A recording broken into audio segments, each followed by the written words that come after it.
Friends, हम लोग लखनऊ से आपसे बात कर रहे हैं। मॉडल गांव एक ऐसा प्रोजेक्ट है जिसका उद्देश्य है कि हर गांव को विकसित किया जाए अपने प्रदेश में और अपने देश में भी। तो जिसका हेड ऑफिस लखनऊ है और मेरा नाम, मैं परिचय दे दूँ अपना, मैं बोल रहा हूँ।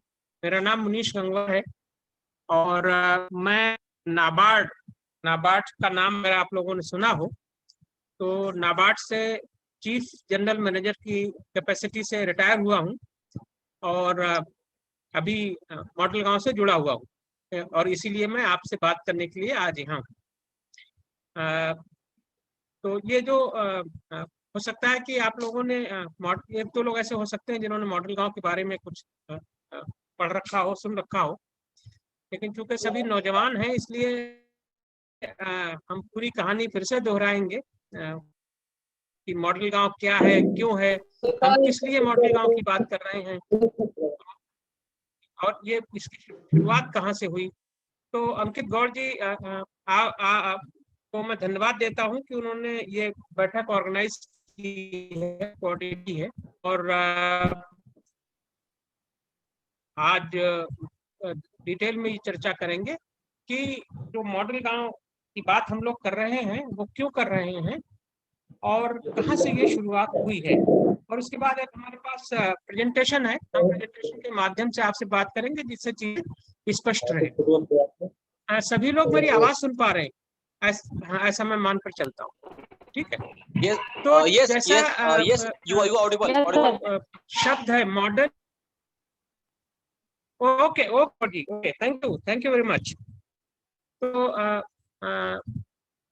जैसा कि जो शब्द है मॉडल गांव, और जब हम मॉडल की बात कहते हैं, जब मॉडल शब्द इस्तेमाल करते हैं तो इसका मतलब है कि हम जिस चीज की बात कर रहे हैं वो थोड़ी सी यूनिक है, थोड़ी सी अलग है, जो ढर्रे से थोड़ा सा अलग होकर चीज होती है उसको हम मॉडल कहते हैं। तो ये भी तो बात हम उसी की कर रहे हैं कि एक गांव विकसित हो, एक गांव मॉडर्न हो, एक गांव में वो सारी सुविधाएं उपलब्ध हों जो शहरों में हम लोग एंजॉय कर रहे हैं, तो उसको मॉडल गांव कहते हैं।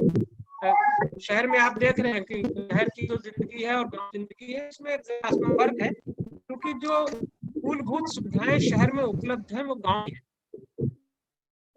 तो अगर मूलभूत सुविधाओं को गांव में उपलब्ध करवा दिया जाए तो वो गांव विकसित कहलाएगा और वो गांव प्रोग्रेसिव कहलाएगा, उन्नतशील कहलाएगा और उस गांव से हमको बाहर जाने की ना इच्छा होगी ना आवश्यकता होगी। तो ये है मॉडल गांव और इसकी शुरुआत बता दें कि कैसे, कि जैसे जितने भी लोग जुड़े हुए हमारे नौजवान, उसमें मेजॉरिटी शायद गांव से ही होंगे, इसलिए और कैसा होना चाहिए, इम्पोर्टेंट बात यही है और आज हम शेयर करेंगे। तो इसकी शुरुआत हुई, एक जिला है बांदा, आप लोगों ने सुना होगा, बुंदेलखंड रीजन कहलाता है अपने उत्तर प्रदेश का, उसमें डिस्ट्रिक्ट है बांदा। बुंदेलखंड जो एरिया है, तो आप चूंकि सभी लोग शायद मुरादाबाद के आसपास से जुड़े होंगे वैसे, तो ये जो पश्चिमी उत्तर प्रदेश ये तो बहुत ही विकसित है। आप लोग देखना, किसी चीज की कमी नहीं, हमारे पास हर चीज है, सब कुछ उपलब्ध है। लेकिन बुंदेलखंड की बहुत बड़ी दिक्कत है और क्योंकि इसलिए कि कृषि भी पश्चिमी उत्तर प्रदेश की कृषि के मुकाबले बहुत पीछे है और जब कृषि निश्चित रूप से जो कृषि से जुड़े उनकी आमदनी कम है और उसी हिसाब से वो लोग रहते हैं। तो बुंदेलखंड के इस रीजन में जो बांदा डिस्ट्रिक्ट है उसमें हमारे डॉक्टर हीरा जो भी शायद जुड़े हुए भी होंगे, वो वहाँ कलेक्टर थे थोड़े दिन पहले तक। तो उन्होंने, क्योंकि वो भी गांव से ही बिलोंग करते हैं, तो उनके मन में भी हमेशा ये बात रहती है कि गांव को विकसित होना चाहिए। गांव ऐसा क्यों रहे जहाँ जहाँ कोई रहना चाहे, आज नौजवान गांव में रहना क्यों नहीं चाहता है, तो गांव से बाहर जाना क्यों चाहता है? तो हम गांव में क्या पैदा करें, वो पैदा करें, गांव ही लोग रहना पसंद करें। हमारा युवान भी गांव में ही रहना चाहे और गांव के जो लोग हैं उनको भी गांव में रहने में ये अनुभव कि हाँ हम एक अच्छी जगह रहते हैं। कलेक्टर साहब ने बहुत सारे प्रयोग बांदा में किए गांव विकास के लिए, खेती जैसे कि पानी को जाए,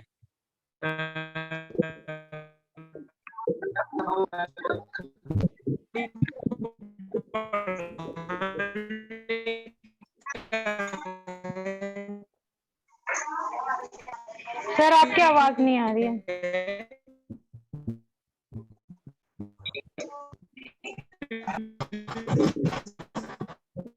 सर आवाज नहीं आ रही है।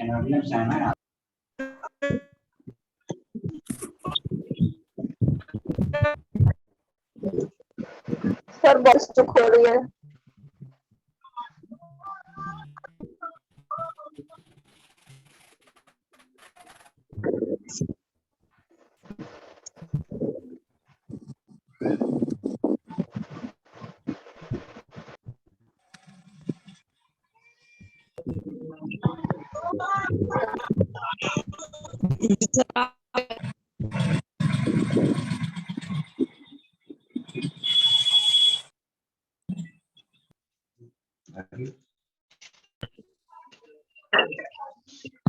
सर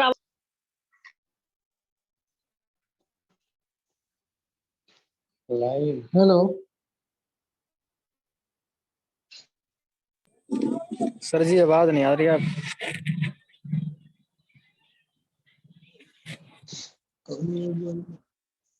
हेलो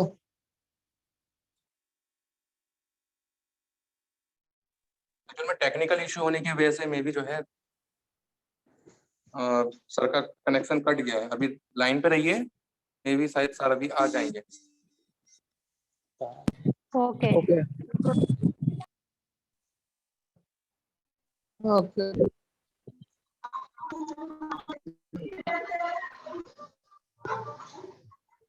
होस्ट कौन कर रहा है?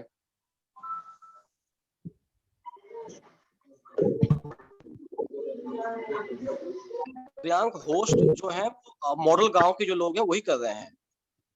सर एक्चुअल में ना सर जो होस्ट कर रहे हैं ना, आई थिंक सर उन्होंने सर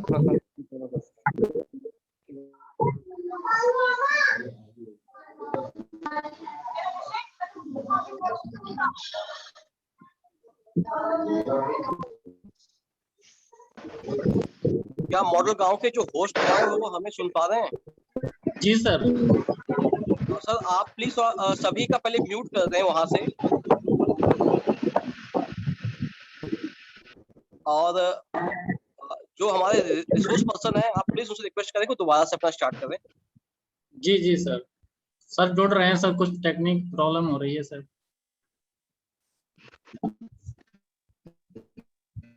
चलिए अब मैं सुनाई दे रहा हूँ। सर आप सुनाई दे रहे हैं। सर आपकी वॉइस क्लियर नहीं है अभी भी सर। अभी भी क्लियर नहीं। अब तो मैंने लैपटॉप छोड़ के दूसरे नहीं अब अभी आपकी काफी क्लियर है। अब आप बोले। अब क्लियर है सर, क्लियर है। सर अनम्यूट कर लीजिए, मुनीष सर अनम्यूट कर लीजिए। हाँ हाँ ठीक है। वो पता नहीं लैपटॉप में कुछ इशू था। तो now I am audible Ankit, Ankur ji? Yes sir, आप सुनाई दे रहे हैं।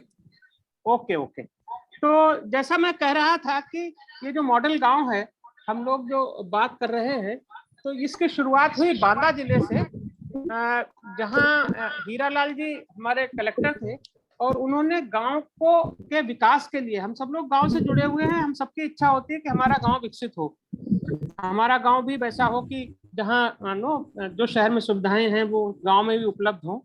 उस तरह का एक स्वप्न हमारा सबका रहता है और उसके लिए जरूरी है कि गांव को अच्छा किया जाए, गांव को विकसित किया जाए। और उसके लिए कलेक्टर साहब जो बांदा के थे, श्री हीरालाल जी, उन्होंने बहुत सारे वहाँ काम शुरू किए। तो चूंकि जैसा मैं बता रहा था, अगर आप लोगों ने सुना हो कि बुंदेलखंड रीजन में पानी की सबसे बड़ी दिक्कत है। पानी वहाँ पीने के पानी की भी गर्मियों में बहुत कष्ट हो जाता है, संकट हो जाता है।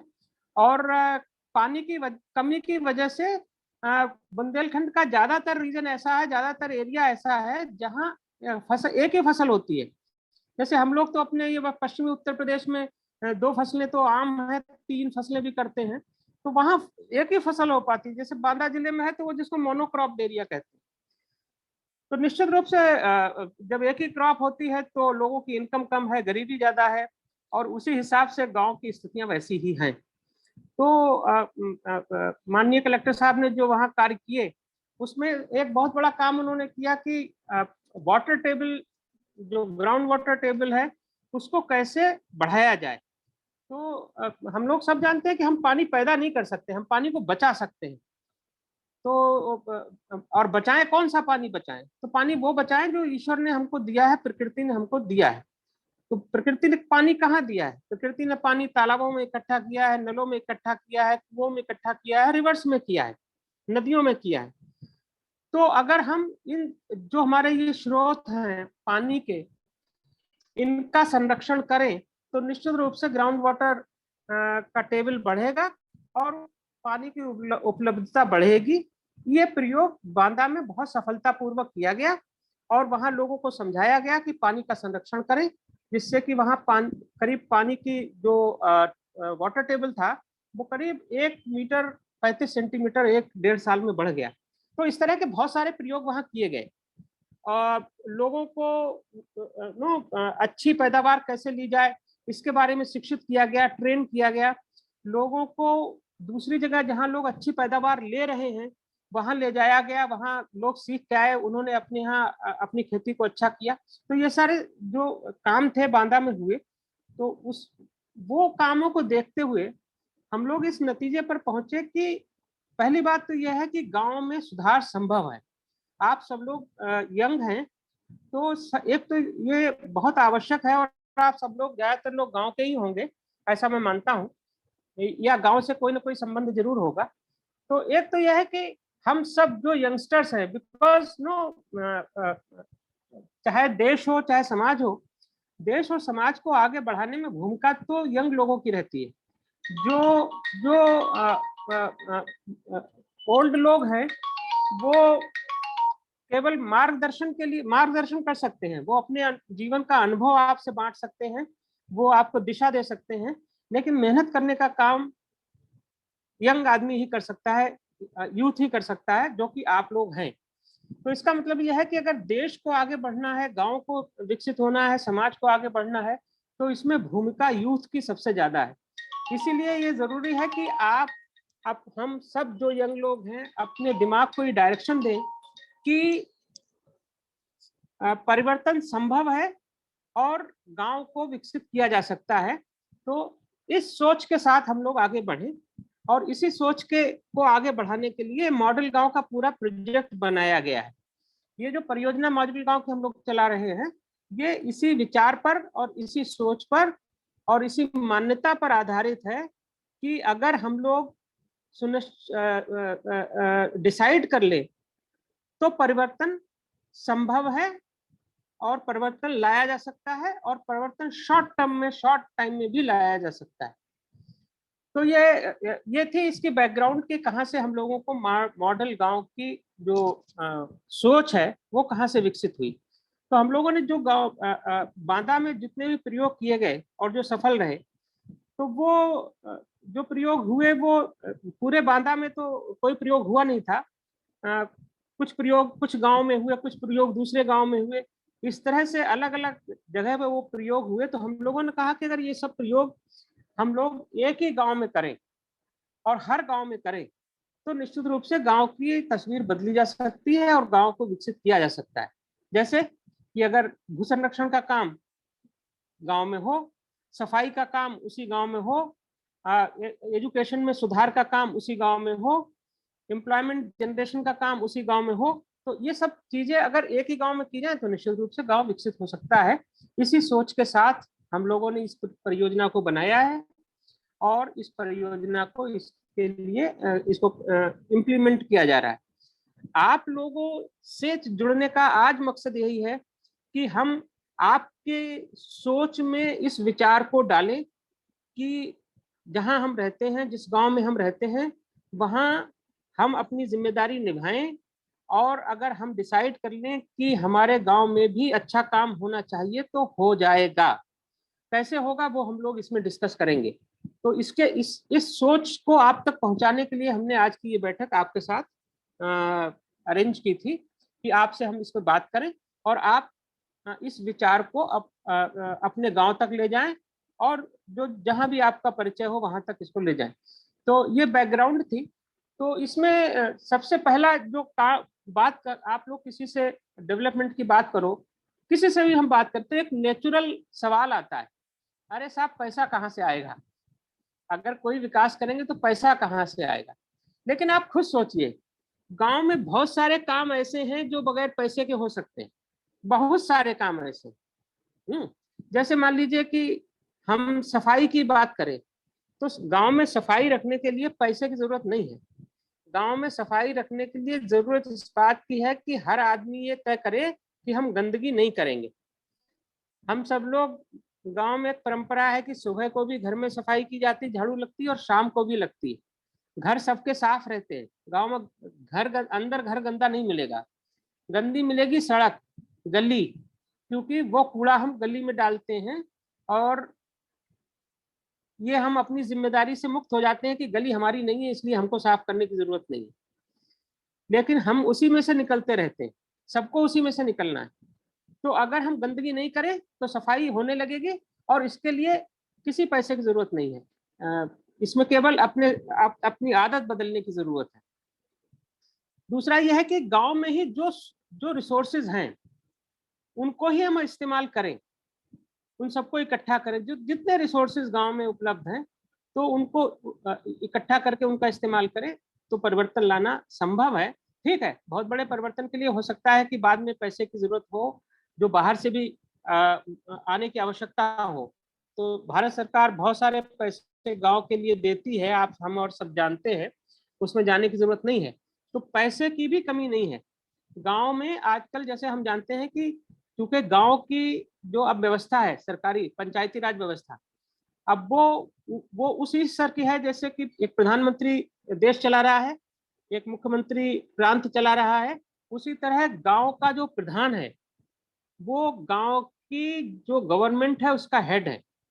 और आप लोग, हो सकता है आप लोगों में से बहुत सारे लोगों को पता हो, जिनको नहीं पता है उनको मैं बता दूं कि भारत सरकार ने कॉन्स्टिट्यूशन में एक अमेंडमेंट किया था जिसको हम 73rd अमेंडमेंट कहते हैं, जिसके द्वारा पंचायतों को प्रशासनिक और वित्तीय अधिकार दिए गए थे। तो उस अमेंडमेंट के बाद जो प्रधान है वो बाकायदा गांव का प्रधानमंत्री है। और जो अमेंडमेंट किया गया था उसमें 29 ऐसे एरियाज हैं जिस पर प्रधान को अधिकार दिए गए हैं। 29 तरह के काम जिसमें करीब करीब गांव में जो कुछ भी हो रहा है, चाहे शिक्षा हो, चाहे रेवेन्यू हो, चाहे लेखपाल से बात हो, चाहे सचिव से बात हो, चाहे मास्टर साहब से बात हो, चाहे बिजली विभाग से बात हो, चाहे मेडिकल के बारे में बात हो, जो भी हो, उसमें सब कुछ समाहित है उन 29 विभागों में। तो जो प्रधान का पद है बहुत इंपॉर्टेंट हो गया है, उनको बहुत सारे वित्तीय अधिकार हैं। तो वो अगर हम लोग गांव में सब ये चर्चा करेंगे कि भाई गांव में इस चीज की जरूरत है, इसको किया जाए, इस चीज की जरूरत है, इसको किया जाए, तो प्रधान जी निश्चित रूप से उसको करवाएंगे। तो पैसे की भी उस तरह से कोई कमी नहीं है। और लेकिन सबसे इम्पोर्टेंट बात यह है कि गांव के विकास की जिम्मेदारी गांव का हर आदमी ले। हम लोग सोचते हैं कि हमने प्रधान बना दिया तो अब जिम्मेदारी उसी की है कि उसी को सब कुछ करना है। नहीं, उसकी जिम्मेदारी है प्रशासनिक रूप से और लीगल तरीके से उसकी जिम्मेदारी है। लेकिन जब तक हम सब लोग उसका साथ नहीं देंगे वो कुछ नहीं कर पाएगा। वो फिर जो कर रहा है वही करेगा, वो नहीं करेगा जो हम और आप चाहते हैं। तो ये जरूरी है कि हम उनके साथ लगें, उनके साथ कोऑपरेट करें, पूरा गांव एक तरह से सोचे विकास के बारे में, तो हम गांव को आगे बढ़ा सकते हैं। Next slide.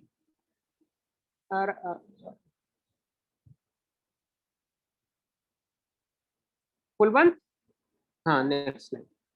तो इसका जो हमने मॉडल गांव की ही हम लोग बात कर रहे हैं, इसी के बारे में है कि हमने इसका जो हमारा विजन है, जो हमारी सोच है वो ये है कि गांव का चौतरफा विकास होना चाहिए, पूरा सर्वांगीण विकास होना चाहिए। अभी तक विकास के बारे में हम लोग बात करते हैं, आप लोग आपस में बात करके देखिए और आप गांव में जाके बात करके देखिए, किसी से पूछिए कि आप गांव में विकास की बात करेंगे तो क्या क्या विकास होना चाहिए। तो गांव का आदमी कहेगा सड़कें अच्छी होनी चाहिए, नाली ठीक होनी चाहिए, स्ट्रीट लाइट हो जानी चाहिए, बिजली आ जाए। इसके बाद एक दो चीज हो सकता है वो और बता दे, और उसके बाद एंड हो जाता है। उसके बाद उसको पता नहीं है कि हम आगे क्या बोले और हमको क्या चाहिए। तो ये 3-4 चीजें विकास नहीं है। विकास के लिए बहुत सारे काम करने की आवश्यकता है, जो हम आगे। स्क्रीन शेयर करो कुलदीप। कुलदीप, राघवेंद्र, क्या हो रहा है राघवेंद्र?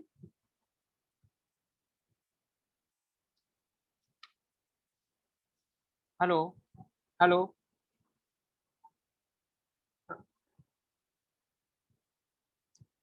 तो जैसा मैं कह रहा था कि गांव का चौमुखी विकास, यही हमारा विजन है, और इसी विजन को हम अपने से ट्रांसफर करके आप तक पहुंचाना चाहते हैं। इसके लिए हमने आपको यहाँ आज जोड़ा है अपने साथ बात करने के लिए। तो गांव में जो विकास की बात हो तो वो कहाँ से शुरू हो, कैसे शुरू हो, कौन शुरू करे, ये एक बड़ा बड़ा सवाल हो जाता है। तो उसकी चर्चा हम लोग करेंगे। तो ये इस पूरी प्रोजेक्ट को हमने 3 हिस्सों में बांटा है। पहला हिस्सा है जिसको हम विलेज मैनिफेस्टो कहते हैं, दूसरा हिस्सा है जिसको हम चेंज मेकर कहते हैं, और तीसरा हिस्सा है जिसको हम फार्मर प्रोड्यूसर ऑर्गेनाइजेशन या फार्मर प्रोड्यूसर कंपनी कहते हैं। इनके बारे में हम चर्चा करेंगे कि जैसे विलेज मैनिफेस्टो सबसे पहले है। तो जैसा मैं कह रहा था कि हमने बांदा में जो काम हुए थे उनको ये सोचा कि अगर सारे काम एक गांव में किए जाएं तो गांव को विकसित किया जा सकता है।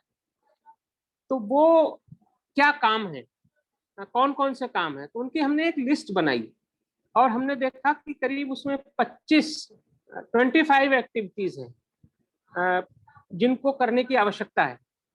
Yes, go straight to this slide. हाँ, तो ये देखिए, ये विलेज मैनिफेस्टो में 25 पॉइंट जो मैं बता रहा था, अगर आपके स्क्रीन पे आ रहे हैं तो इसमें सफाई से हम लोगों ने शुरू किया है कि सफाई पे काम होना आवश्यक है।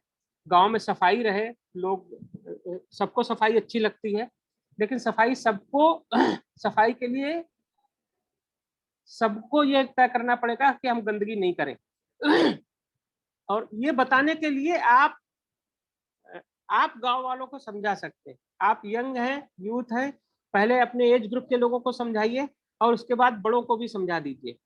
अपने एज ग्रुप के लोगों को समझा देंगे, बड़े अपने आप समझ जाएंगे। जब बच्चे कर रहे हैं, अच्छा कर रहे हैं, तो हमको भी अच्छा करना चाहिए। तो सबसे पहले सफाई रखने की आवश्यकता है। फिर दूसरी है पढ़ाई, एजुकेशन। हम सब लोग जानते हैं कि 70% आबादी, 70% पॉपुलेशन हिंदुस्तान की गांव में रहती है, और वो जो 70% लोग गांव में रहते हैं या खेती पे डिपेंडेंट हैं या गांव से जुड़े हुए हैं, उसमें मेजॉरिटी लोग ऐसे हैं जिनका आर्थिक स्तर इस तरह का नहीं है कि वो अपने बच्चों को शहर में भेजकर किराए पे घर या कमरा लेकर किसी अच्छे स्कूल में पढ़ाएं। ये मेजॉरिटी, हर गांव की यही स्थिति है। 2-4 परिवार हर गांव में ऐसे होते हैं जो अपने बच्चों को शहर भेज देते हैं, कमरा भी ले देते हैं, खाने पीने की व्यवस्था भी कर देते हैं, और एक अच्छे स्कूल में उनका दाखिला भी करवा देते हैं। लेकिन मेजॉरिटी वही है जो ऐसा नहीं कर पाएंगे। तो वो उनके बच्चे कहाँ जाएं? तो उनके बच्चों को उसी स्कूल में पढ़ना है जो गांव में उपलब्ध है। अब गांव में जो स्कूल उपलब्ध है उसकी पढ़ाई का क्या हाल है, आप लोगों से बेहतर कोई नहीं जानता होगा।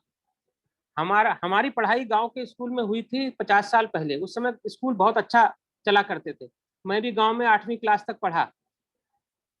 उस समय टीचर्स आते थे, टीचर्स पढ़ाते थे, दिन भर पढ़ाते थे, और जो बच्चा स्कूल नहीं जाता था उसको घर से बुलवाते थे।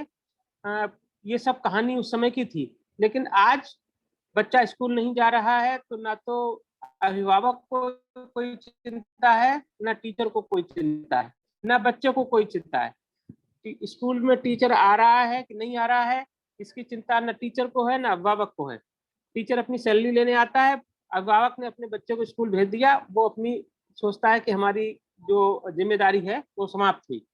और बच्चा तो बच्चा ही है, उसको वो तो ना समझ है, उसको अगर फ्री टाइम मिल गया तो वो खेलने लगेगा।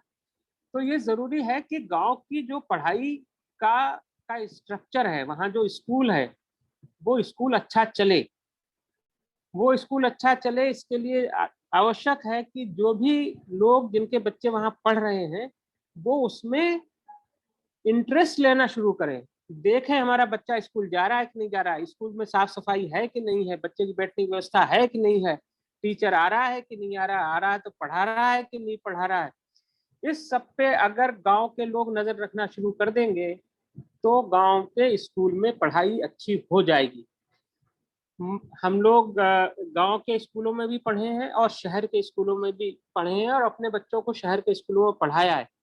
हम पूरी गारंटी के साथ ये कह सकते हैं कि गांव के स्कूल में जो टीचर भर्ती किया गया है उसके ज्ञान का स्तर और उसकी शिक्षा का स्तर और उसकी काबिलियत का स्तर किसी तरह से भी उन टीचर्स से कम नहीं है जो शहर में पढ़ा रहे हैं। लेकिन क्योंकि शहर में जो बच्चे पढ़ रहे हैं उनके अभिभावक पूरा ध्यान रखते हैं, बच्चा घर जैसे ही वापस आता है तो उसकी मम्मी पूछ लेती है आज क्या होमवर्क मिला, तो वो होमवर्क करवाया जाता है, सवेरे को बच्चे को तैयार करके स्कूल भेजा जाता है। पेरेंट्स टीचर मीट होती है तो बच्चे के बारे में अभिभावक वहाँ पूछते हैं कि हमारा बच्चा कैसा कर रहा है, टीचर भी आपके बच्चे के बारे में फीडबैक देता है। वो सब बातें हमारे गांव के स्कूल में नहीं हो रही, इसलिए पढ़ाई गड़बड़ है। तो दूसरा ये मुद्दा है कि पढ़ाई को अगर ठीक करना है तो आप सब लोग, जो भी आप सब लोग पढ़े लिखे हैं, आपको भी लगा होगा कि पढ़ाई में सुधार किया जा सकता है, तो फिर आप कंट्रीब्यूट करना शुरू करिए। आप गांव के स्कूल में जाइए, खुद जाइए, टीचर से आप भी मिलिए, एक दिन कहिए कि साहब एक दिन मुझको भी टाइम दीजिए, मैं भी बच्चों का क्लास लूंगा, तो बच्चों को इंटरेस्ट भी आएगा। इसी तरह आगे हम मेडिकल की बात करें तो गांव में आजकल बीमारियां बहुत तरह की हैं, बहुत सारी हैं, बहुत सारे कारणों से हैं। तो जैसे ही हम बीमारी की बात करते हैं तो नेचुरली एक ही डिमांड होती है, साहब अस्पताल नहीं है हमारे यहाँ। तो भाई अस्पताल हर आदमी के लिए सरकार अस्पताल नहीं खोल पाएगी, ये बिल्कुल तय बात है। सरकारें स्वास्थ्य के लिए पैसे खर्च करती हैं, लेकिन हमारे जैसे देश में ये संभव नहीं है कि स्वास्थ्य व्यवस्था को गांव में भी बहुत शहर की व्यवस्था जैसा बनाया जा सके। इतना करने के लिए सरकार को हमसे और आपसे इतना टैक्स लेना पड़ेगा कि हमारे पास खाने के लिए पैसे नहीं बचेंगे। तो ये आवश्यक है कि हम लोग ये इंश्योर करें कि हम बीमार कम से कम हो, हमको अस्पताल ही ना जाना पड़े। आजकल शहर में आप लोग देख रहे हैं, जो शहर में रहते हैं सब देख रहे हैं, मुरादाबाद का मुझे पता नहीं, छोटे शहरों में हो सकता है कि डॉक्टर कम पैसे लेते हो।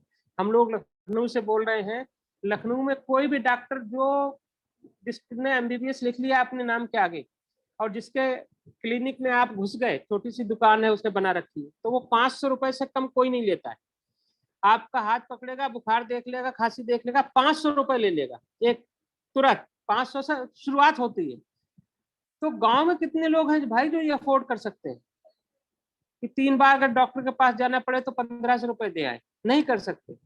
तो हम लोग कोशिश ये करें कि हम इस तरह का जीवन यापन करना शुरू करें जैसा हमारे बुजुर्ग करते थे, कि हम बीमार नहीं हो, अपने आचार विचार और व्यवहार स्वास्थ्य सबको हम संतुलित रखें, अच्छा रखें। ये किया जा सकता है। अच्छा भोजन करें, गांव में अच्छे भोजन की पूरी व्यवस्था है। शहर में हमको दूध भी मिलता है, पता नहीं है कि इसमें पानी है कि ये दूध है, या दूध में पानी है कि पानी में दूध है। आपको प्योर मिलता है, आपके पास घी है, मक्खन है, सब कुछ है आपके पास। लेकिन आजकल गांव में भी हम लोग थोड़े आलसी होते जा रहे हैं। लोगों ने दुग्ध पालन करने के लिए जानवरों को रखना करीब करीब बंद ही कर दिया है। इसलिए नहीं कि दूध की जरूरत नहीं है, बल्कि इसलिए कि हम मेहनत नहीं करना चाहते। हम सब उसी एक ही नाव में सवार हैं, हम सबके परिवार दूध खरीदते हैं। गांव में भी आजकल दूध कोई अब एक दूसरे को दूध देता होता नहीं है। पहले तो किसी के घर में मेहमान आते थे तो पड़ोस वाला एक लोटा दूध दे जाता था, अब आजकल कोई देता होता नहीं है, आज सबको खरीदना पड़ रहा है। और गांव में भी जो बेच रहा है वो भी प्योर नहीं, वो पानी आपके सामने ही मिला दे रहा है। तो आप ज्यादा झगड़ा करेंगे, कहीं लेना हो तो लो, नहीं लेना हो तो मत लो। तो आवश्यकता इस बात की है कि हर घर में जहाँ बच्चे हैं या जहाँ बच्चे नहीं हैं, वो एक पशु रखें, दुधारू पशु रखें, अच्छा खाएं, अच्छा पिएं और स्वस्थ रहें। तो ये 2-3 चीजें मैंने केवल एक्सप्लेन करने के लिए बताई हैं आपको कि किस तरह से हम एक्शन ले सकते हैं और गांव में सुधार का कार्यक्रम, सुधार की बात शुरू हो सकती है। तो इसी तरह से जो 25 पॉइंट्स हमने बनाए हैं उसमें बिजली भी है कि बिजली के ऊपर, जैसे गांव में बिजली नहीं आती तो क्या हम सोलर बिजली की बात कर सकते हैं। गांव में पानी की बात मैंने आपसे की। गांव में रोजगार की बहुत कमी है, रोजगार की बात हम अभी करेंगे। तो गांव में भी क्या हम ऐसे काम करना शुरू कर सकते हैं कि हमको गांव में ही रोजगार उपलब्ध होने लगे और हमको बाहर नहीं जाना पड़े। उसके बाद marketing, communication, organic farming, self reliant village, conflict free village. गांव में, हर गांव में आप देखेंगे कि 10-20 मुकदमे चलते ही रहते हैं। पैसा आदमी अपने खून पसीने से कमाता है, या तो दरोगा जी को दे आता है या वकील साहब को दे आता है। तो क्या हम कोई ऐसा स्थिति पैदा कर सकते हैं गांव में कि एक दूसरे से विवाद नहीं हो, विवाद हो तो वहीं पर सुलट जाए और ये गांव का पैसा बाहर नहीं जाए। आगे हमने कहा कि गांव में जो एसेट्स हैं उनका लेखा जोखा होना चाहिए कि हमारे पास कितने तालाब हैं, कितने कुएं हैं, कितने नलकूप हैं, क्या क्या है, वो हर गांव वाले को पता होना चाहिए। इसी तरह गांव से लोग जो बाहर चले गए हैं, जैसे हमारे जैसे लोग, हम गांव के रहने वाले हैं लेकिन अब लखनऊ में रहने लगे हैं। बहुत सारे लोग, हर गांव से लोग जाके शहर में रहने लगे हैं, कुछ पास के शहर में, कुछ दूर के शहर में, लेकिन उनसे संपर्क स्थापित किया जाए। एक बात जान लीजिए कि जो भी आदमी गांव छोड़कर शहर गया है वो अपने गांव को ज्यादा याद करता है, उसको अपने गांव के बारे में ज्यादा चिंता रहती है। तो आप उनसे अगर कांटेक्ट बनाएंगे, संपर्क बनाएंगे, तो वो गांव के विकास में हो सकता है कि आपको फाइनेंशियल हेल्प करने को तैयार हो जाए। भाई हम जा तो नहीं पा रहे हैं लेकिन ये जो 5,000 रुपए ले जाओ, हमारी तरफ से ये काम करना। इसी तरह से गांव में कुपोषण की बात होती है। बहुत सारे बच्चे, उत्तर प्रदेश में शायद कुपोषण उतना कम है लेकिन बहुत सारी जगह बहुत ज्यादा है। तो कुपोषण को दूर करने के लिए वही बात है कि हम अच्छा खाएं, और अच्छा खाने के लिए आवश्यक है कि हम ऑर्गेनिक पैदा करें। हम जो आजकल सब्जी, दालें, इवन गेहूं चावल जो खा रहे हैं उसमें कितनी दवा छिड़की जा रही है आप लोग सब जानते हैं, आप भी हो सकता है छिड़क रहे हो। तो वो जो दवाएं छिड़की जा रही हैं, चाहे आम हो, चाहे अमरूद हो, चाहे केला हो, चाहे सब्जी हो, चाहे कुछ भी हो, वो सब जहर है जो हमारे अंदर जा रहा है। तो हम सब लोग ये तय करें कि भाई हम कम से कम अपने घर में खाने के लिए सब्जी ऐसी पैदा करेंगे जिसमें जहर नहीं होगा। लौकी घर में उगाई जा सकती, तुरैया उगाई जा सकती, कद्दू उगाया जा सकता है, करेला उगाया जा सकता है, जिसको हम लोग नो बेल वाली सारी सब्जियां पहले करते भी थे। गांव में छप्पर होते थे, छप्परों पे, हर घर के छप्पर पे एक बेल पौड़ी हुई है जिसमें या तो कद्दू है या लौकी है या तुरई है या कोई और सब्जी है, वो हमने बंद कर दिया है। उसको फिर से शुरुआत करें और कम से कम आप लोग मत खाइए जहर, और आने वाली जनरेशन को भी उससे बचाइए। आप कर सकते हैं ये, तो आप शुरुआत आपसे हो सकती है। उसके बाद अभी कोरोना में हमने देखा कि ऑक्सीजन की मारामारी थी। गांव में ऑक्सीजन की कमी क्यों होनी चाहिए, लेकिन गांव में भी हमने सारे पेड़ काट डाले। सब गांव में पहले बहुत बाग हुआ करते थे, अब नहीं है। तो पेड़ लगाने की एक होड़ होनी चाहिए, एक कंपटीशन होना चाहिए कि हर आदमी अपने नाम से, अपने बच्चों के नाम से, पिताजी के नाम से, माताजी के नाम से गांव में पेड़ लगाइए। पेड़ ही ऑक्सीजन की सोर्स है, सबसे बड़ा सोर्स है। इसी तरह से हमने सारे पॉइंट्स इसमें ऐड किए हैं। और बाद में सबसे रखा है हमने कि गांव का एक स्थापना दिवस मनाइए।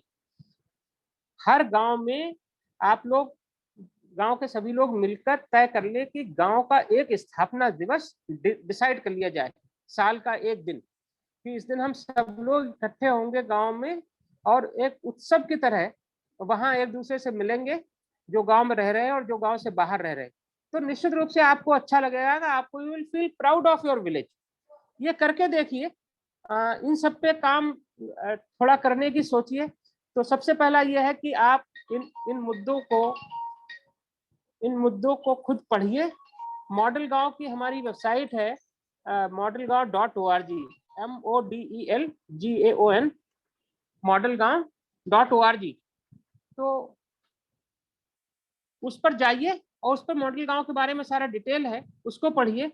ये सारे जो मुद्दे हैं जो हमने आपसे चर्चा की, अब ये आपकी जिम्मेदारी है कि आप आपस में चर्चा करें, एक मुद्दे को लें और उसके ऊपर सोचें और अपने गांव के परिप्रेक्ष्य में इन मुद्दों पर क्या काम हो सकता है, इसमें कहाँ कमी है कहाँ नहीं है, इस पे आप विचार करें और अपने गांव में अपने साथियों के साथ, जो आपके एज ग्रुप के लोग होंगे, 2-4 तो दोस्त जरूर होंगे आपके, तो बजाय और बातें करने के ये बातें करना शुरू कीजिए कि हम अपने गांव को अच्छा कैसे बना सकते हैं। तो ये था विलेज मैनिफेस्टो। और इस विलेज मैनिफेस्टो को हमने देखिए एक छपाया भी है, हम आपको भी बताते हैं। इसको जरा क्लिक करो राघवेंद्र या देखिए, ये विलेज मैनिफेस्टो सामने दिख रहा है आपके। तो ये 25 पॉइंट्स जो मैं अभी बात कर रहा था वो इसमें लिखे हुए हैं, और ये आप अपना विलेज मैनिफेस्टो खुद बना सकते हैं। कैसे बना सकते हैं? आप सबके पास स्मार्टफोन है जिससे आप शायद अभी जुड़े हुए हैं, राइट? तो इसमें हम अभी आपको करके दिखाएंगे। आप 1 मिनट में अपना ऐसा फोटो लगा हुआ मैनिफेस्टो बना सकते हैं। जितने भी यंग लोग मुझे देख रहे हैं वो सब अभी 1 मिनट में बना सकते हैं। हम आपको बताएंगे कि आपको कुछ नहीं करना है, मॉडल गांव की साइट पे जाना है जो मैंने बताया, और जैसे मॉडल गांव की साइट खुलेगी तो उसमें ऑप्शन होंगे जिसमें विलेज मैनिफेस्टो भी एक ऑप्शन है। हम करके अभी आपको बताएंगे। तो जैसे विलेज मैनिफेस्टो पे आप क्लिक करेंगे वो विलेज मैनिफेस्टो खुल जाएगा, और वहां पर एक बॉक्स आएगा, उसमें वो खुद मांगता है कि अगर आपको मैनिफेस्टो बनाना है तो यहाँ क्लिक करिए, मैनिफेस्टो बनाना है तो यहाँ क्लिक करिए। जैसे आप वहां क्लिक करेंगे तो एक पेज खुल जाएगा जिसमें 3-4 इंफॉर्मेशन वो मांगता है, आपका नाम, आपका फोन नंबर और आपका गांव, ब्लॉक, जिला, बस। और उसके बाद वो नीचे आपकी तस्वीर जो फोटो है उसके लिए उसने एक ऑप्शन दे रखा है। जैसे ही आप उसको ऑप्शन को चूज करते हैं अपनी फोटो वहां लगा सकते हैं, और उसके बाद नीचे एक ऑप्शन दिया हुआ है डाउनलोड, उससे आप डाउनलोड कर सकते हैं। ये अभी आप कर लेंगे, अभी 2 मिनट में मैं आपको बताऊंगा और आप निश्चित रूप से करेंगे। और आप लोग सब करिए, आपको अच्छा लगेगा, और उसको शेयर करिए अपने लोगों में, सबको भेजिए जो भी आपके परिचित हैं कि देखिए हमने अपने गांव का विलेज मैनिफेस्टो बनाया है और ये आप सब लोगों के साथ हम शेयर कर रहे हैं। तो Raghavendra, Kulwant, hello hello hello. जी सर। अरे क्या आवाज मेरी सुनाई नहीं देती क्या आपको? सर आ रही है सर, वो अनम्यूट नहीं हो पा रहे थे। हाँ, जरा ये मैनिफेस्टो वाला कार्यक्रम हम यही फिनिश करके तब आगे बढ़ेंगे। वो जरा खोलो उसको, ओके सर। मॉडल गांव, हाँ, और ये बना के दिखा दो 1 मिनट में।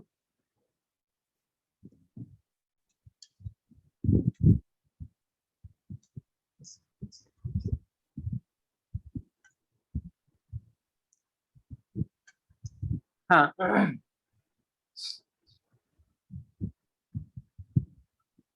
क्या हुआ तुम्हारी?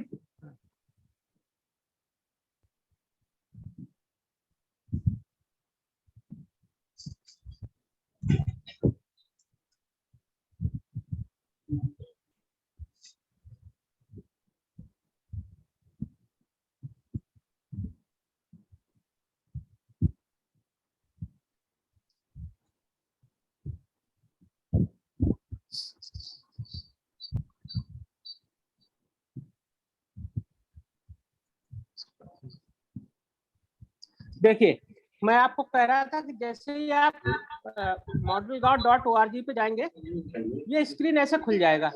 अब देखिए इसमें नीचे ले जाओ, पहले स्क्रॉल नीचे करो, एकदम से नीचे करो इसको। नो नो नो, हाँ, और नीचे ले जाओ। कुलवंत, उसको ऊपर पहले टॉप पे लाओ ना यार, एक्सप्लेन तो करो क्या है। देखिए ये जैसे ही आप ये खोलते हैं तो ये ऊपर टॉप पे मॉडल गांव लिखा हुआ है, उसके आगे ICICI फाउंडेशन लिखा हुआ है। ICICI फाउंडेशन हमको सपोर्ट करता है इसलिए लिखा है। उसके बाद जो ऑप्शंस दिए उसमें एक दिया है विलेज मैनिफेस्टो, पहले होम, फिर अबाउट अस, फिर विलेज मैनिफेस्टो। जैसे आप विलेज मैनिफेस्टो पे क्लिक करेंगे तो ये खुल जाता है विलेज मैनिफेस्टो जो आपके सामने खुला हुआ है। अब इस पे आप जैसे नीचे स्क्रॉल करते हैं, अब इसको स्क्रॉल करो,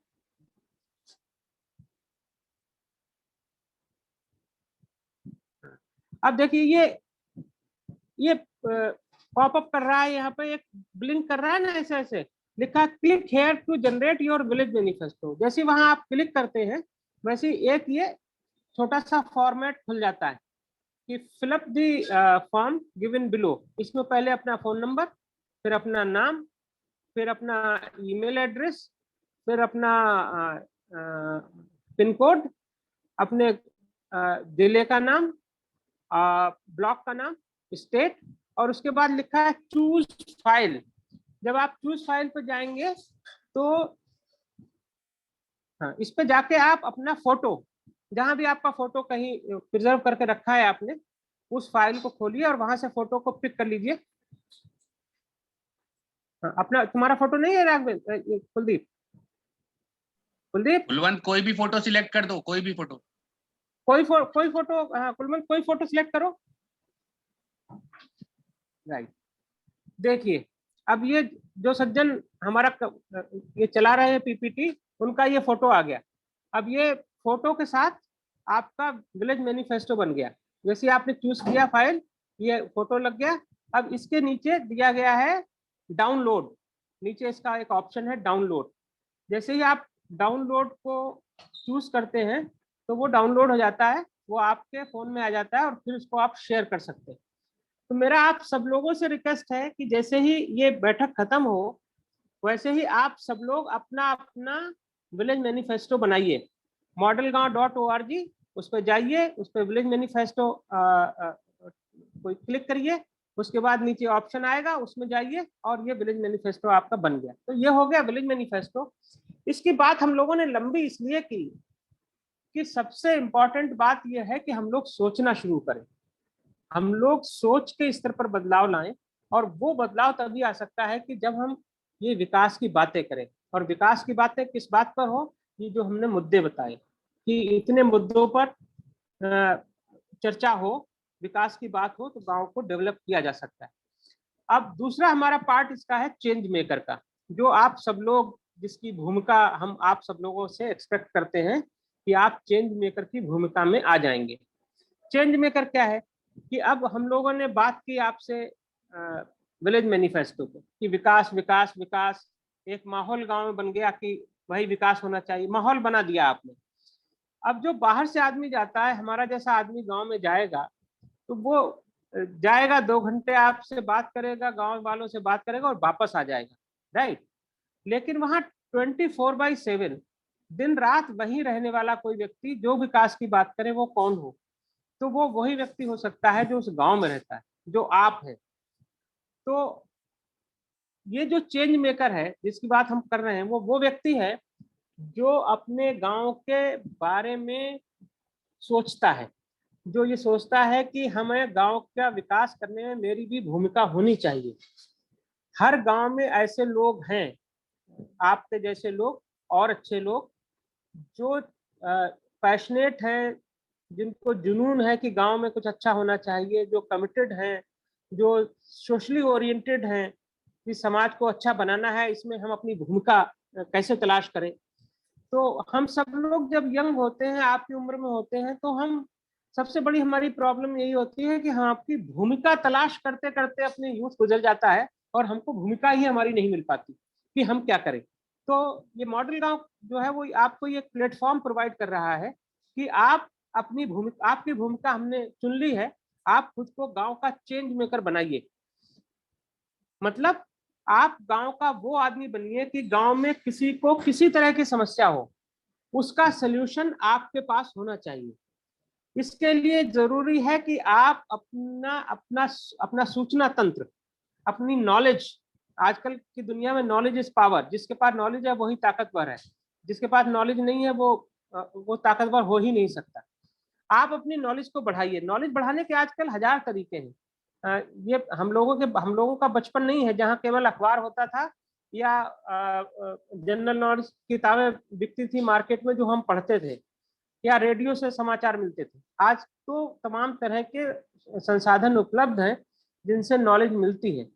तो जो ये चेंज मेकर है, इसको नॉलेज ये गेन करें, नॉलेज इनको पूरी तरह उपलब्ध हो जाए, इसकी जिम्मेदारी मॉडल गांव ने ली है कि जो लोग भी हमसे जुड़ेंगे और चेंज मेकर बनना चाहेंगे तो उनको हम सभी तरह की नॉलेज से इक्विप करेंगे, उन लोगों से मिलवाएंगे जिनसे ज्ञान ट्रांसफर हो उनसे आपको, और जितनी भी सरकारी योजनाएं हैं उनके बारे में या दूसरी जो चीजें हैं जो गांव में लोगों की रोजमर्रा की जिंदगी के लिए जरूरी हैं और जिनमें उनको दिक्कत आती है कि मान लीजिए उनको किसी को मान लीजिए कि इनकम सर्टिफिकेट बनवाना है, अब उसको पता नहीं बेचारे को कि कहाँ बनवाए, तो आप एक व्यक्ति ऐसे होंगे जिसका नाम उसके दिमाग में आएगा कि उसके पास चलो यार, वो बता देगा। इसी तरह से मान लीजिए कि किसी को कोई मेडिकल हेल्थ की प्रॉब्लम है, कोई मेडिकल का इशू है, कहाँ जाना चाहिए, किससे मिलना चाहिए, वो आप बता सकते हैं। पशुधन अगर किसी का बीमार है तो कहाँ इसका इलाज मिलेगा, कौन डॉक्टर होगा, उसका इंफॉर्मेशन आपके पास होगा। तो इस तरह की सारी इंफॉर्मेशन आपके पास जब होगी तो निश्चित रूप से आप गांव के सबसे इम्पोर्टेंट आदमी हो जाएंगे। गांव का प्रधान चुना जाना एक बहुत अच्छी बात है, बहुत महत्वपूर्ण है, लेकिन प्रधान गांव में काम करने के लिए, लोगों की हेल्प करने के लिए प्रधान होना आवश्यक नहीं है। और इसके बहुत सारे उदाहरण हैं, जैसे कि हम सब लोग जिस उदाहरण को एक को सब जानते हैं, अन्ना हजारे का नाम हम सब ने सुना है। तो अन्ना हजारे ना प्रधान है, ना ब्लॉक प्रमुख है, ना जिला परिषद के अध्यक्ष है, ना विधायक है, ना सांसद है, कुछ नहीं है। वो उन्होंने केवल अपने गांव को डेवलप किया, वो बीड़ा उठाया और आज वो अपने गांव के, अपने प्रदेश के और इस देश के सबसे महत्वपूर्ण व्यक्तियों में से एक है। तो निश्चित रूप से, और वो किस लिए है कि उन्होंने अपने गांव को विकसित किया, उसका बीड़ा उठाया, उसकी जिम्मेदारी ली और लोगों के साथ मिलकर गांव को आगे बढ़ाया। तो ये काम आप कर सकते हैं। तो आज के बाद आप खुद को अपने गांव का चेंज मेकर बनाएं और गांव के विकास में अपनी हिस्सेदारी सुनिश्चित करें। आपको भी गौरव होगा कि मैं गांव के लिए मैं ये कर रहा हूँ, गांव वालों को भी गौरव होगा कि हमारा ये यंग आदमी जो है वो गांव के लिए कितना अच्छा सोच रहा है, कितना अच्छा काम कर रहा है। तो ये दो चीजें हो गई कि गांव में सबसे पहले विकास का माहौल बनाया जाए, जिसके लिए विलेज मैनिफेस्टो पर चर्चा की जाए, और दूसरा यह है कि आप सब लोग खुद को चेंज मेकर की भूमिका में आज से ही ले आएं। और जैसा मैंने बताया कि इस मीटिंग के तुरंत बाद आप अपना विलेज मैनिफेस्टो खुद ही बनाएं, 1 मिनट लगेगा, और उसको सबके साथ शेयर करें, जो भी आपके दोस्त हैं, रिलेटिव्स हैं, जान पहचान वाले हैं। आपको देखिए, you will have a different feeling all together. फिर लास्ट जो हमारा पार्ट है वो है एफपीसी। भाई इतनी बातें हो गई, लेकिन आमदनी कहाँ से होगी इसकी चर्चा हम लोगों ने नहीं की। तो निश्चित रूप से जब तक व्यक्ति की आमदनी बढ़ने का जुगाड़ नहीं होगा, बाकी बातें निर्मूल हैं, उनका कोई आधार है नहीं। सबसे इम्पोर्टेंट बात यह है कि आदमी को, उसको 2 पैसे की आमदनी बढ़नी चाहिए। तो आमदनी बढ़े और गांव में रोजगार के अवसर बढ़े, इसके लिए ये फार्मर प्रोड्यूसर ऑर्गेनाइजेशन की जो योजना है, आप सब लोगों ने अगर अखबार पढ़ते हैं तो अखबारों में पढ़ा होगा, ये बेसिकली भारत सरकार ने शुरू की है, राइट। हम सब लोग जानते हैं कि जो कंपनियां हैं, जैसे अडानी है, अंबानी है, टाटा है, गोदरेज है, बिरला है, सबकी इसको कंपनी तो हम लोग कहते हैं। तो इन सब लोगों की कंपनी, ये कंपनी चलाते हैं और इतने पैसे वाले हैं। पहले किसानों के लिए ऐसी कोई सुविधा नहीं थी कि किसान अपनी कोई कंपनी बना सके, लेकिन अब सरकार ने कंपनीज एक्ट में अमेंडमेंट करके किसानों को ये सुविधा उपलब्ध करवा दी है कि वो भी सब इकट्ठे होकर अपनी कंपनी बना सकते हैं, अपनी कंपनी चला सकते हैं और अपनी आमदनी बढ़ा सकते हैं।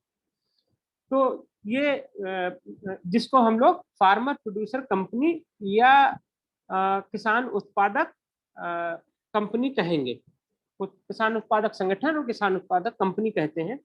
कि गांव में हम सब लोग जानते हैं कि अब खेतें बहुत छोटी छोटी हो गई हैं, land holdings are very small, खेती घाटे का सौदा हो गई है। हम सब जानते हैं, जो लोग यहाँ खेती से जुड़े हैं वो सब जानते हैं कि खेती से पैसे नहीं आ रहे। खेती हम लोग इसलिए कर रहे हैं कि हम और कुछ कर नहीं पा रहे, हमको और कुछ करने का ना तो आइडिया है, ना हमारे पास संसाधन है, ना हमारे पास पूंजी है, इसलिए हम खेती से हट नहीं पा रहे।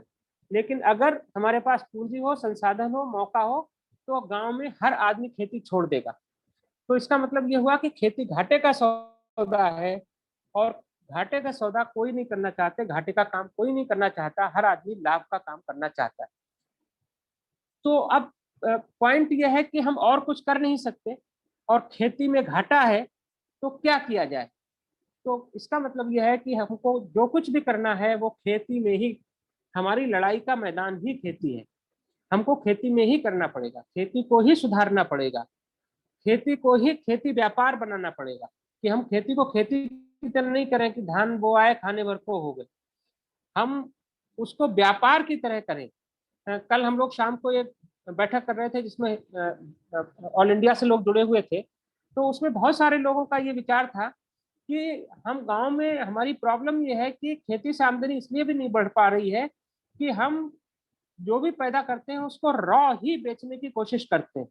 अगर हम उसको थोड़ा सा प्रोसेस करें तो हमको ज्यादा पैसे मिल सकते हैं। तो इसमें ये बड़ी चर्चा है, इस पर मैं और ज्यादा बात नहीं करूंगा, काफी समय आपका मैंने वैसे भी ले लिया है। तो ये है कि सारे किसान मिलकर, जो एफपीओ है उसमें यही है कि सब, क्योंकि जोतें बहुत छोटी छोटी हैं, आप लोगों को पता हो कि नहीं पता हो, आज की तारीख में हिंदुस्तान में जो एवरेज साइज है लैंड होल्डिंग्स का, एग्रीकल्चर लैंड होल्डिंग्स का, वो 2.5 एकड़ से कम है, 0.85 हेक्टेयर्स है शायद। तो 1 हेक्टेयर भी नहीं है, मतलब तो कहने का मतलब ये है। तो इतनी छोटी जोत में कोई आदमी भी पैसा बहुत ज्यादा नहीं कमा सकता। और छोटी जोत में दूसरी प्रॉब्लम ये होती है कि हमको जो भी खाद बीज चाहिए वो सब महंगे मिलते हैं, क्योंकि हमको खुदरा बाजार से खरीदना पड़ता है। छोटी जोत का ये भी प्रॉब्लम है कि जब हमारी फसल कट के आती है तो एक तो उसका वॉल्यूम बहुत कम होता है और हमको पैसे की तुरंत आवश्यकता होती है, तो हम उसको औने पौने दामों में बेच देते हैं, तो उसमें हमको कोई बचत नहीं हो रही। तो सरकार का ये कहना है कि अगर इस छोटी जोत को बड़ी जोत में बदल दिया जाए, तो कैसे बदलें, उसको खींच के तो बड़ा नहीं किया जा सकता, लेकिन अगर सारे गांव के लोग मिलकर कोऑपरेटिव फार्मिंग की तरह खेती करना शुरू कर दें, तो फिर जोत को बड़ा किया जा सकता है। उसके लिए सरकार ने कहा कि आप सब लोग मिलिए, सारे किसान मिलकर अपनी एक कंपनी बनाएं, खुद डिसाइड करें कि क्या पैदा करना है, क्या नहीं पैदा करना है, खुद डिसाइड करें कि खाद कितनी चाहिए, कितनी कहाँ से लानी है, खुद डिसाइड करें कि हम अपनी फसल किसको बेचें, कहाँ बेचें। जब ये काम करना शुरू कर देंगे तो आपकी खेती बिजनेस में कन्वर्ट हो जाएगी, परिवर्तित हो जाएगी और आमदनी बढ़ने लगेगी। जब आमदनी बढ़ेगी तो गांव में ही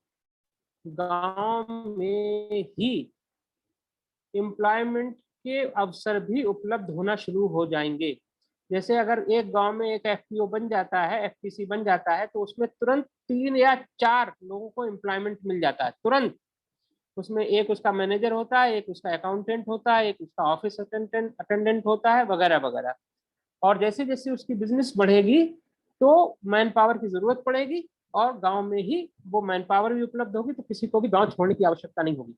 इसमें मैं उन बड़ी नौकरियों की बात नहीं कर रहा हूँ कि जो लोग बहुत बड़ा सोच रहे हैं या बड़ा होने की मेहनत कर रहे हैं, कोई डॉक्टर बनना चाहता है, कोई इंजीनियर बनना चाहता है, कोई पीसीएस आईएएस बनना चाहता है, उनकी बात मैं नहीं कर रहा हूँ।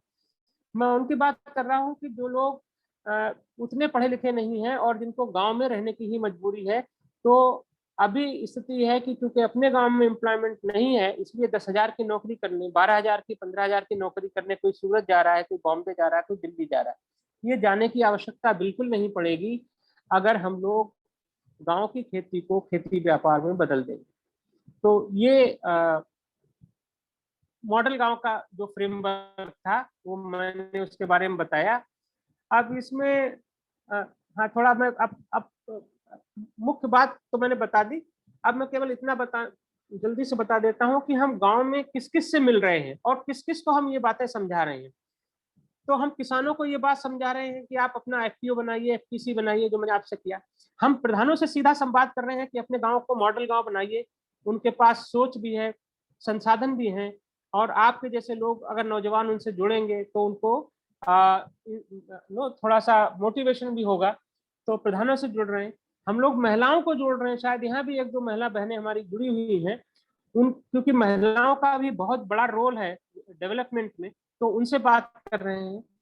हम लोग गांव में सब लोग, अब जो लोग तुम लोग गांव में रह रहे होगे, देख रहे होगे हर गांव में एक कॉमन सर्विस सेंटर खोले जा रहे हैं, जहाँ एक लड़के को अपनी उसने कंप्यूटर रख रखा है, उसके पास इंटरनेट है और बहुत सारे ई सर्विस जिसको हम लोग कहते हैं या आप लोग भी कहते होंगे, तो वो गांव वालों को ई सर्विस प्रोवाइड कर रहा है कि किसी को इनकम सर्टिफिकेट बनाना है, किसी को इस तरह के जो काम करवाने वो, तो हम लोग उनसे भी जुड़ रहे हैं कि भाई वो लोग भी चेंज मेकर बने, क्योंकि वो गांव में ही हैं, तो वो खुद चेंज मेकर क्यों नहीं बनते, वो अपनी भूमिका को बड़ा करें और गांव के में परिवर्तन लाने में अपना रोल अदा करें।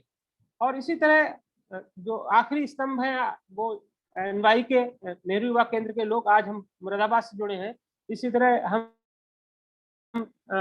बहुत सारे 10-15 जिलों से ऑलरेडी बात कर चुके हैं, एक एक जिले के लोगों से बात करते हैं, आज आपसे बात हो रही है। तो इन लोगों के माध्यम से हम लोग मॉडल गांव का जो स्ट्रक्चर है, मॉडल गांव का जो सोच है, उसको हम मॉडल गांव तक ले जा रहे हैं। नेक्स्ट, मॉडल गांव से सवाल ये कि आप कहेंगे कि कैसे जुड़े, कैसे हम, अब समझ तो लिया कि हाँ ठीक है ये काम तो सही हो रहा है, लेकिन जुड़े कैसे, तो उसके लिए मैंने पहले ही बताया, हमारा एक तो साइट है और उसके बाद उस पर रजिस्टर करें, modelgaon.org जैसा नंबर 1 पे साइट है हमारा, इस पर रजिस्टर करें खुद को। सोशल मीडिया में हम लोग जुड़े हुए हैं, ट्विटर पे हैं हम लोग, फेसबुक पे हैं हम लोग, इंस्टाग्राम पे हैं हम लोग, हमारा ईमेल है, आईडी है, उनसे हमसे जुड़े। गांव का घोषणा पत्र, अभी मेरा रिक्वेस्ट फिर से मैं रिपीट करूं कि आप जब ये मीटिंग खत्म हो तो आप अपना घोषणा पत्र जरूर बनाएं, आपको बहुत अच्छा लगेगा। तो ये हमारा फोन नंबर्स हैं और ये ईमेल एड्रेस है हमारा, तो इनके माध्यम से आप हमसे जुड़ सकते हैं। अगर आपको कोई सवाल हो तो इन नंबरों के माध्यम से आप सीधे हमसे संपर्क कर सकते हैं, किसी शर्माने की या हेजिटेशन की जरूरत नहीं है। नेक्स्ट, बनाना गांव, मॉडल गांव कैसे बनाना शुरू करें, तो सबसे पहले तो शुरुआत यही करनी पड़ेगी कि आप अपना विलेज मैनिफेस्टो बनाएं और उसको, विलेज मैनिफेस्टो को सब लोगों को शेयर करें, गांव में और लोगों को भी मोटिवेट करें कि आप लोग भी अपना बनाइए और उसको सबसे बातचीत करें। तो यहाँ से आपको मॉडल गांव बनाने की शुरुआत हो जाएगी। और उसके बाद एक चीज आप ये कर सकते हैं कि 25 बिंदु हम लोग बता रहे हैं, लेकिन 25 बिंदु पे एक आदमी काम नहीं कर सकता है, तो वहां देखिए कि किसको कौन से काम करने में मजा आ रहा है। तो 25 बिंदुओं में से हर आदमी जिसमें जो काम करने पे मजा आ रहा हो, अच्छा लग रहा हो, जिसमें उसका इंटरेस्ट हो, वो काम को वो आइडेंटिफाई कर ले, चिन्हित कर ले और उस पर काम करना शुरू करे। इस तरह के हम एक ही गांव में 25 लोग 25 मुद्दों पे काम कर सकते हैं। और अगर ऐसा हो जाएगा तो निश्चित रूप से गांव में विकास का एक माहौल तुरंत बन जाएगा, तुरंत बन जाएगा। तो सबसे पहले माहौल बनाने की जरूरत है, उसके बाद काम करने की जरूरत है। मैंने अभी हम लोग क्यों इसके बारे में हमने सोचा, इस पर हम लोगों ने लंबी बात की। भाई गांव में अभी भी गांव में गरीबी है, बेरोजगारी है, जिसको दूर करने की आवश्यकता है, और खेती ही ऐसा माध्यम है जिससे इमीडिएटली हम उसमें कुछ कर सकते हैं। अगर गांव में कोई कहे कि साहब इंडस्ट्रियल यूनिट लगनी चाहिए, तो इंडस्ट्रियल यूनिट लगने में और उससे परिणाम आने में समय लगता है, लेकिन खेती में हम लोग इमीडिएटली बगैर समय गंवाए इसमें कुछ ना कुछ चेंजेस कर सकते हैं। तो हमको यहीं से करने की जरूरत है। चलो नेक्स्ट, थोड़ा फास्ट कर दो आप कुलवंत। ये हमारा रिकॉग्निशन है, बहुत से लोग सर्टिफिकेट हम लोगों को दे रहे हैं कि बहुत अच्छा काम कर रहे हैं, बहुत से लोग अवार्ड दे रहे हैं, साहब आप बहुत अच्छा काम कर रहे हैं। ये देखिए नीति आयोग का नाम आप सबने सुना होगा, जो पॉलिसी बनाने की सबसे बड़ी संस्था है देश की, जिसके प्रधानमंत्री उसके चेयरमैन होते हैं। तो उनके नीति आयोग के जो वाइस चेयरमैन हैं, उन्होंने इस काम को बहुत सराहा है और उसके बाद मीडिया ने भी इसको बहुत कवरेज दिया है। अखबारों में जब तक आप देखेंगे कि इस पे लेख आते रहते हैं मॉडल गांव पे, तो इससे काफी इसकी चर्चा अभी प्रदेश में ही नहीं, देश में भी नहीं, अंतरराष्ट्रीय स्तर पर इसकी चर्चा हो रही है। और ये हम लोगों ने एक स्लाइड इसका बनाया है कि काम करने के लिए पद, पैसा और पावर की जरूरत नहीं, काम करने के लिए आपको सोच की जरूरत है। You have to take a decision, you have to decide to work, तभी आप काम होगा। जैसे हम लोग परीक्षा देने के लिए पढ़ाई करनी पड़ती है, बगैर पढ़ाई के परीक्षा नहीं होती। तो पहले सोचना पड़ता है कि हमको परीक्षा देनी है, फिर उसकी तैयारी करनी है और उसके बाद परीक्षा देनी है। तो वही चीज जीवन के हर उस पर लागू होती है। ये हमारी टीम है जिसमें बहुत सारे लोग हैं। इसमें 4 पद्म श्री लोग हैं जो एग्रीकल्चर में हिंदुस्तान में बहुत नाम कमाए हैं, वो हमारे साथ जुड़े हुए हैं, हमको गाइड करते हैं। इसमें एग्रीकल्चर यूनिवर्सिटीज के वाइस चांसलर्स हैं, दूसरे भी प्रोफेसर्स हैं, IIM के प्रोफेसर्स हैं, वर्ल्ड बैंक के सलाहकार हैं जो हमारे साथ काम कर रहे हैं, हमसे जुड़े हुए हैं और हमको बताते रहते हैं कि हमको क्या करना चाहिए, कैसे करना चाहिए, कैसे गांव तक पहुंचना चाहिए। ये बाकी जो हमारे पार्टनर्स हैं उनके बारे में लिखा हुआ है, वो बहुत इंपॉर्टेंट नहीं है आपके लिए। तो चलो नेक्स्ट। ये हमारी स्लाइड बहुत इंपॉर्टेंट है। गांव में मुझे नहीं पता कि अब आपके गांव में देशी हल रह गया कि नहीं रह गया। देशी हल, हो सकता है आप में से कोई ऐसा युवा हो जिसने देशी हल ही ना देखा हो, क्योंकि अब किसी के घर में देशी हल नहीं है। तो हम लोग ये कह रहे हैं कि दुनिया में हर जगह हर आदमी अपना म्यूजियम बनाता है, वो अपनी पुरानी संस्कृति को प्रिजर्व करने के लिए, संरक्षित करने के लिए। तो हम लोग सोचते हैं कि गांव में भी म्यूजियम बनना चाहिए जिसमें हमारे पुराने यंत्र उसमें रखो। जो हम लोगों ने अपने बचपन में देखा, वो उसमें बहुत सारी चीजें गायब हो गई, अब गांव में नहीं है, जो हमारे समय में गांव में थी। जो अभी गांव में है वो जब आपके आने वाली जनरेशन होगी वो नहीं दिखाई देगा। तो हम अपनी हिस्ट्री को भूलते चले जाएंगे कि गांव में पहले क्या होता था। मतलब अभी के जो बच्चे पैदा हो रहे हैं उनको शायद ये पता ही नहीं है कि देशी हल से, बैलों से और भैंसों से कभी जुताई होती थी और खेत बोए जाते थे। अब तो वो समझते हैं कि शायद ट्रैक्टर से ही हमेशा से ट्रैक्टर ही रहे होंगे। तो अपनी संस्कृति को प्रिजर्व करने के लिए, संरक्षित करने के लिए, अपनी आने वाली जनरेशन्स को बताने के लिए कि हमारी विकास की क्या यात्रा रही है, हम कहाँ से शुरू किए और कहाँ हम आज हैं, उसके लिए जरूरी है कि हम गांव में एक म्यूजियम अपना बनाएं और उसमें वो चीजें संरक्षित करें जो धीरे धीरे लुप्त होती जा रही। जैसे मुझे लगता है कि थोड़े दिन के बाद तो जो गांव में रस्सी बनाई जाती थी, वो उसको हम लोग क्या कहते थे, देखिए मैं ही नाम भूल गया। तो रस्सी बनाने का जो यंत्र था, एक गोल गोल घूमता था। मुझे नहीं पता कि अब गांव में कोई रस्सी बनाता है कि नहीं बनाता है। तो वो गांव में रस्सी बनाने का, जो कि गांव तो पहले तो रस्सी गांव में ही बनती थी, शहर से तो नहीं आती नहीं थी।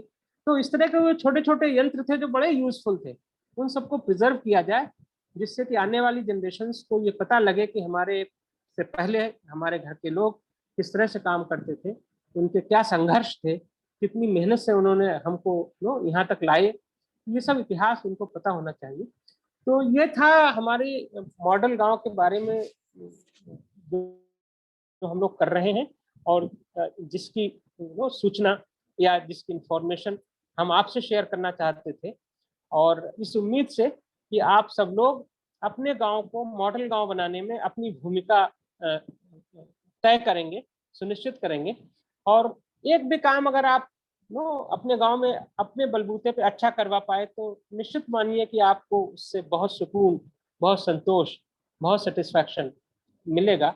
गांव के लोग तो उसका लाभ उठाएंगे ही।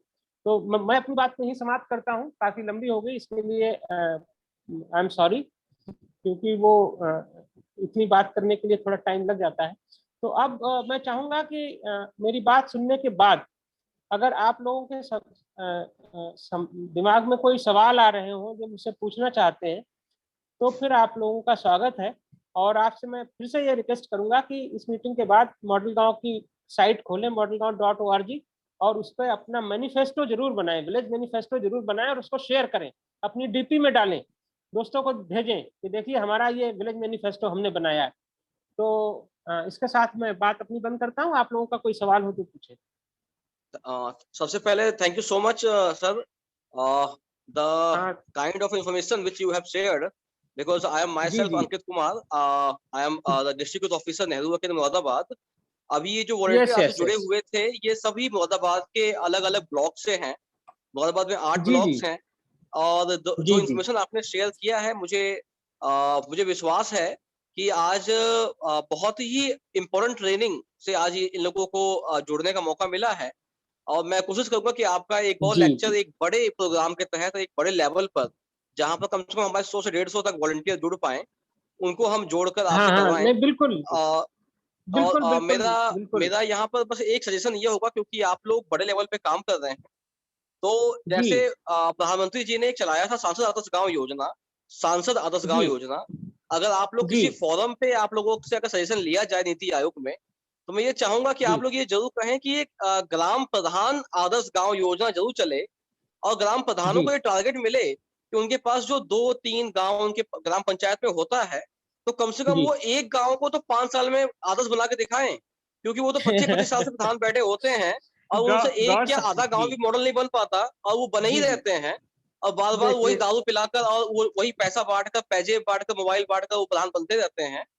तो जी, जी, जी, अब मैं यही रिक्वेस्ट करूंगा सभी युवाओं से कि मेरे यहाँ से सारे जुड़े हुए सभी युवा साथी, इनमें से कुछ बहुत ही सक्रिय भी हैं, तो अब मैं जी, जी, प्रियांक या कोई भी व्यक्ति या कुछ पूछना चाहता है सर से तो पूछे, ताकि फिर हम अपना वाइंड अप कर पाए। और जी, उसके बाद जो विलेज मैनिफेस्टो की बात है, तो वो बड़े पैमाने पर हम जनरेट करवाएंगे, और हम आपको शेयर भी डेफिनेटली करेंगे व्हाट्सएप पर। जी, तो जी। गौर कोई कुछ साहब पूछना चाहता है तो पूछे। हमारा कोई मित्र जी, गौर साहब मैं बस एक सेकंड आपका और लूंगा कि जो आपने कहा कि प्रधान कुछ नहीं कर रहे हैं, उनके गांव को सरकार कहे कि मॉडल गांव अपना बनाए, तो सरकार के कहने से नहीं बनेगा। हमको उनके ऊपर एक मॉरल प्रेशर लाना होगा। तो जैसा हम लोग बात कर रहे हैं कि अगर हमारे ये युवा गांव में एक पैरेलल में शुरुआत कर देंगे काम करने की, तो निश्चित रूप से वो ग्राम प्रधान के ऊपर प्रेशर आएगा कि भैया अब मेरी ग्राम प्रधानी अगली बार की गई, अगर ये बच्चों ने कुछ अलग करके दिखा दिया तो नहीं उससे सर, ज्यादा इसमें मैं प्रेशर आपसे बनेगा। बिल्कुल खैर नहीं, एनीवे लेकिन मैं आपसे बिल्कुल सहमत हूँ, क्योंकि मैंने पहली जी, बार ये महसूस किया इस बार जब चुनाव प्रधानी का हुआ, तो क्योंकि जी, मेरा मेरा पॉलिटिकल साइंस मेरा बैकग्राउंड है स्टडी में भी, और मैं फील्ड में एक्टिव जी, रहता हूँ, तो मैंने ये पहली जी, बार महसूस किया कि गाँव में एक चर्चा चली, लोग जी, गाँव का यूथ चर्चा कर रहा है कि वो वाला व्यक्ति बहुत पैसा खर्चा कर रहा है, जो कि गलत हो रहा है। पहले भी जी, पैसा खर्चा होते रहे हैं, लेकिन उसपे जी, चर्चाएं जी, नहीं होती थी। पहली बार मैंने महसूस राइट, किया कि यूथ चर्चा कर रहा है, तो ये बिल्कुल कहीं न सही कहीं बात कर नैतिक रहे रूप हैं से जी। अगले चुनाव आने तक दबाव बढ़ेगा, हाँ, और ये हाँ, हाँ, यूथ की बिल्कुल, बढ़ती हुई बिल्कुल। जागरूकता है, और जितना यूथ जागरूक होगा उतना ही प्रधान वगैरह भी वहाँ पे आदर्श होते बस जाएंगे, और बस फिर आदर्श गाँव तो बन ही हाँ, जाएगा। बिल्कुल बिल्कुल आपने सही तो बात कह दी कि यूथ ही चेंज लाएगा, यूथ को ये रिस्पॉन्सिबिलिटी लेनी ही पड़ेगी। बिल्कुल, बिल्कुल, बिल्कुल, जी, बिल्कुल। तो मैं ये जी, हाँ, बिल्कुल प्रियांक या कोई हरीश, कोई आप लोग में कुछ कुछ जानना चाहता है, हाँ, पूछना चाहता है? कोई हाँ कोई सवाल दिमाग में जो भी आ रहा हो, कुछ भी पूछिए। बस रेलिवेंट होना चाहिए। नहीं सर, जानकारी मिल गई है सर, काफी अच्छी जानकारी ओके। थी, हमें पता चल गया। मुझे लगता है कि डॉक्टर हीरालाल जी जानते हैं आप लोग, लिखा हुआ भी आ रहा है डॉक्टर हीरालाल आईएएस। जी तो सर, देखा जो सर मैंने। जिनके बारे में बात कर रहा था, बांदा के कलेक्टर थे और अभी नेशनल हेल्थ मिशन के वो मिशन डायरेक्टर है। तो मैं उनसे रिक्वेस्ट करूंगा कि वो अगर उपलब्ध हैं तो वो कुछ कंक्लूडिंग रिमार्क्स के साथ हम लोग इसको क्लोज करेंगे। हीरालाल सर, आप मुझे सुन रहे हैं क्या? हाँ, मैं सुन रहा हूँ, मैं आपको लगातार सुन रहा था। हाँ तो और सर अब आपका हाँ, कंक्लूडिंग रिमार्क्स सर। हाँ, इनका सबका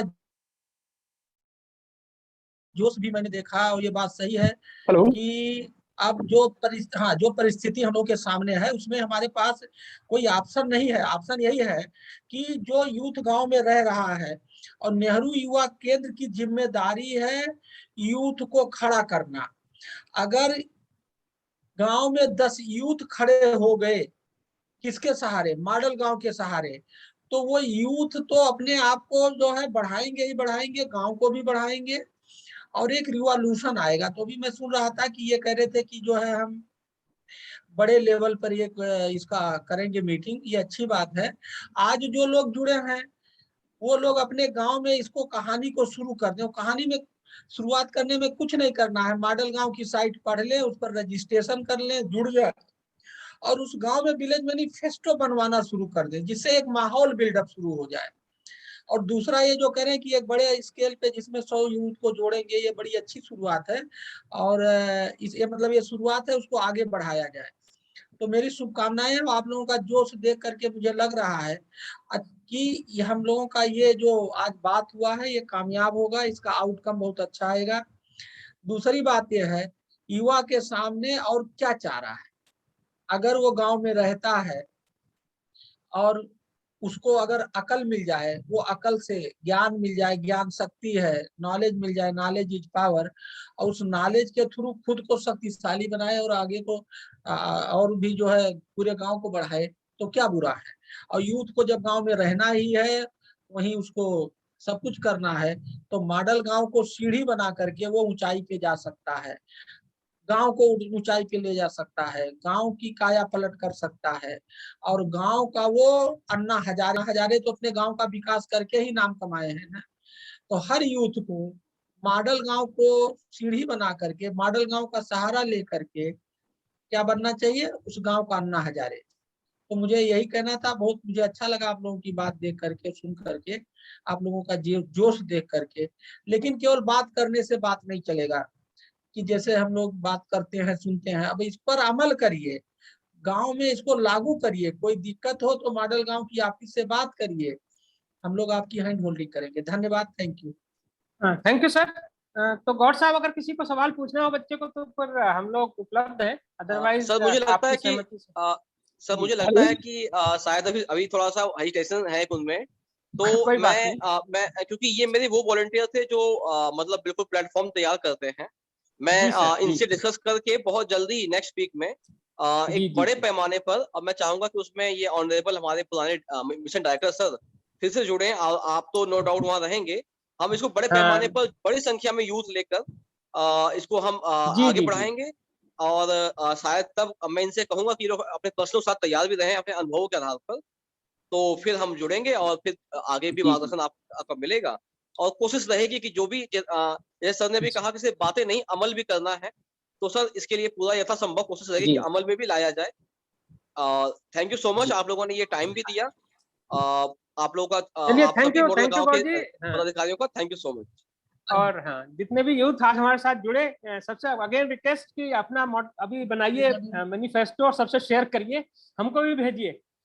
तो डेफिनेटली इसके सर, ये साथ बनेगा भी और आपके पास व्हाट्सएप पे पहुंचेगा डेफिनेटली। जी, जी, जी। सो ठीक है sir, thank you everyone and good day. अरे thank sir, you sir. Excuse me sir. हाँ हाँ बताइए। जी, बोले। जी नमस्कार सर। हाँ, बोलिए बोलिए।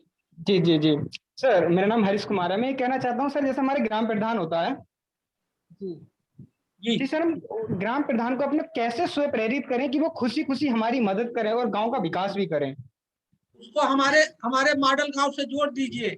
हमारे मॉडल गांव, हमारे पास हजारों प्रधान जुड़ गए हैं, ठीक है।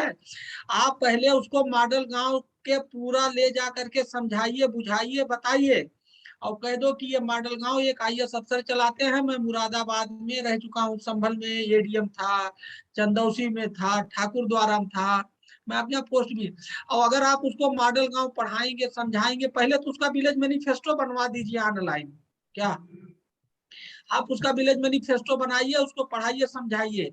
देखिए, आप अगर नहीं बदल पाएंगे तो फिर हमारे इनके राघवेंद्र से जोड़िए, हम लोग बदलेंगे, ठीक है। जी सर। जी ठीक, thank you sir. Okay. So with this we close today and हम लोग फिर से मिलेंगे जल्दी ही, जैसा गौर साहब कह रहे हैं, तो निश्चित रूप से हम लोग जल्दी मिलेंगे। Thank you and thank you everyone. Thank you sir.